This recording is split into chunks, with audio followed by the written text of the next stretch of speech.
ببيضة واحدة بس هنعمل مع بعض أفخم بسكوت جوز الهند. من بره مقرمش ومن جوه بيدوب في البق. حاجة كده هتعجبكم جدا تاكلوها جنب الشاي.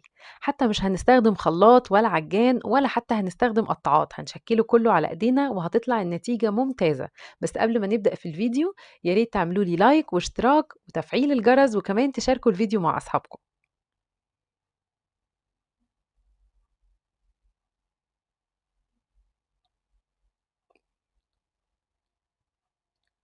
المكونات اللي هاستخدمها بسيطة أوي وموجودة عندنا في البيت، يعني مش هنحتاج ننزل نشتري حاجة مخصوص.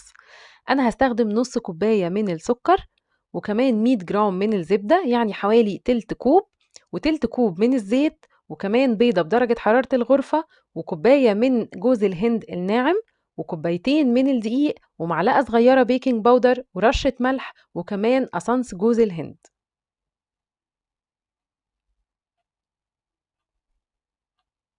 جبت بولة غويطة وهاحط فيها الزبدة اللي أنا هاستخدمها، وطبعًا الزبدة تكون مش مملحة وتكون بدرجة حرارة المطبخ، يعني أنا مطلعاها من التلاجة من قبل بساعتين، يعني زي ما أنتم شايفين كده لمّا باضغط عليها بتكون ناعمة وبيتضغط عليها بكل سهولة.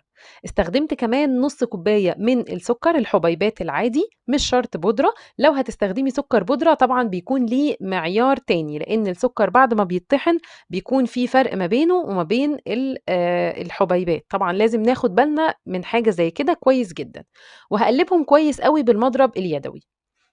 بعد كده هاضيف تِلت كوباية من الزيت، طبعًا زيت عباد أو زيت الذرة أي حاجة، بس طبعًا يكون نوع حلو عشان يدّي طعم وريحة حلو للبسكوت. وهابتدي أقلِّب كويس جدًا لغاية ما المكونات دي كلّها تدوب مع بعض كويس. طبعًا أنا مستخدمة الكوبايات المعيارية أو كوبايات القياس، ده مهم جدًا في عمايل البسكوت أو الحلويات عمومًا، لإن المقادير في الحلويات بتفرق جدًا، يعني عارفين لو جرام كده بيفرق جدًا في النتيجة، فيُفضّل إن إحنا نستخدم الميزان أو الكوبايات المعيارية يعني.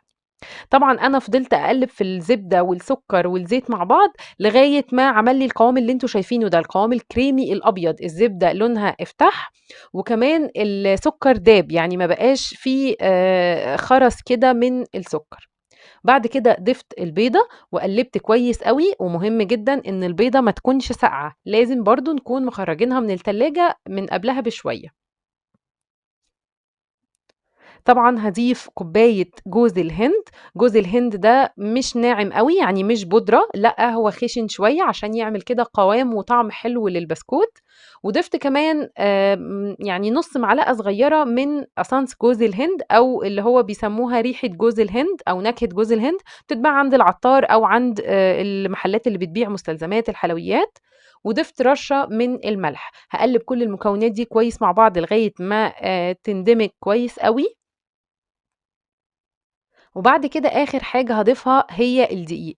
ومهم جدًا في الدقيق إن إحنا نكون نخلينه مرّة و2 لو تقدروا، لو مش هتقدروا خلاص مرّة كفاية، بس عشان ما يبقاش في أي تكتلات. هننخله كويس وبعد كده هنضيفه بالتدريج. أنا استخدمت كوبايتين من الدقيق. طبعًا في أنواع دقيق يعني كل نوع غير التاني، فإحنا هنضيف بالتدريج لغاية ما العجينة تلِم معانا. ممكن نوع ياخد كوبايتين إلا ربع، ممكن نوع تاني ياخد كوبايتين ومعلقة مثلًا زيادة، بس هو المقادير المضبوطة بتكون كوبايتين، نفس الكوباية اللي أنا مستخدماها ومعايرة بيها كل المقادير. طبعًا ضِفت معلقة صغيرة من البيكنج باودر، ويا ريت ما تكتروش البيكنج باودر عشان إحنا مش عايزين البسكوتة تتنفخ أوي أو تحسوا كده إن هي يعني عِليت أوي، لأ البيكنج باودر بس عشان يعمل لي هشاشة كده جوّه البسكوتة ويخلّيها مقرمشة وتكون هشة كده وحلوة، فمش هنكتر البيكنج باودر أوي.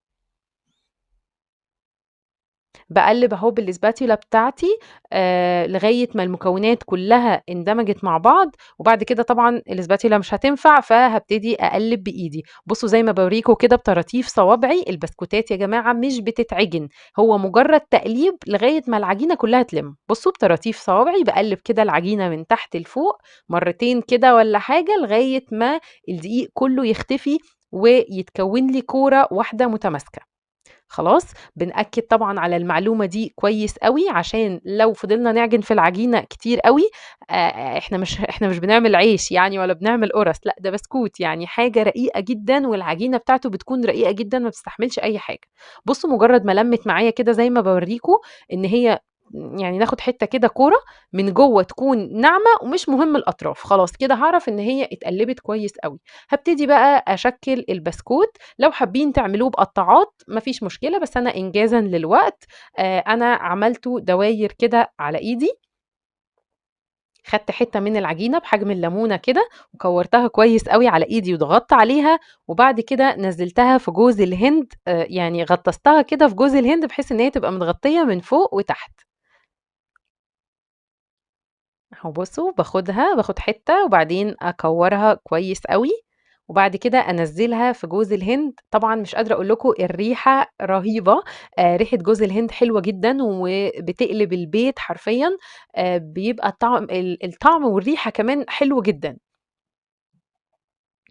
بُصّوا باضغط عليها كده ضغطة خفيفة عشان جوز الهند يلزق في العجينة، وطبعًا أنا معايا الصينية بتاعة الخبز، فارشة عليها ورقة زبدة، أو حتى لو ما عندكوش ورق زبدة مش مشكلة، ممكن نعمل مسحة خفيفة جدًا، جدًا من الزيت، أو حتى لو ما مسحناش من الزيت برضه مش مهم، بس أهم حاجة ما نزوّدش المواد الدهنية في الصينية اللي إحنا هنستخدمها للخبز يعني. بس كده وعملت الكمية كلّها لغاية ما خلّصت الكمية كلّها، طلّعت لي يعني كمية حلوة بصراحة من البسكوت، وهاخبزها على درجة حرارة متوسطة، يعني حوالي 180 أو أقل. طبعًا الفرن أنا مسخّناه من قبل كده، البسكوت ده ما بياخدش أي وقت خالص في الفرن، يعني من 10 ل12 دقيقة، بالكتير أوي ربع ساعة. خلاص؟ يعني إحنا مش هنستنى لمّا يعني إيه، ياخد وقت طويل عشان بس ما ينشفش مننا، إحنا عايزينه مقرمش، بس في نفس الوقت النار الزيادة ممكن تخلّيه يتحرق أو يقرمش زيادة. فبُصّوا أنا باورّيكم آخر واحدة، بادحرجها كده في جوز الهند، وبعد كده بارُصّها في الصينية. البسكوت ده مقاديره بسيطة جدًا، ممكن تستبدلوا الزبدة بسمنة ما فيش أي مشكلة، هتكون حلوة جدًا، بس طبعًا الزبدة مع البسكوت بتكون يعني النتيجة بتكون حلوة أوي والريحة والطعم بيكون أقوى وأحلى. تمام؟ أتمنى يكون الوصفة عجبتكم والنتيجة هتعجبكم، يالّا اعملوه بسكوت كده للولاد حلو بمناسبة رأس السَنة، هيعجبهم جدًا جنب الشاي أو حتى في الفطار. هاستنى رأيكم في التعليقات، ويا رب يكون الفيديو عجبكم وباي باي.